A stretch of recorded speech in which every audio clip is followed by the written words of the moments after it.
To enable or disable Edge Lightning on the Samsung Galaxy Z Flip 8, you can go to Settings, then over here scroll down a little bit and go to Notifications.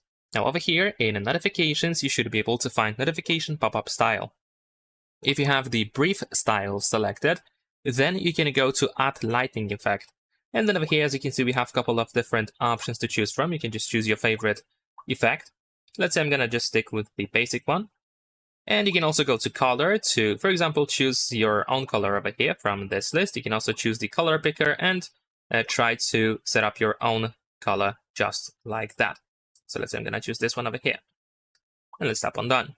In advanced, you should be able to find some additional options like, for example, the duration, the width of the edge lightning, and the transparency.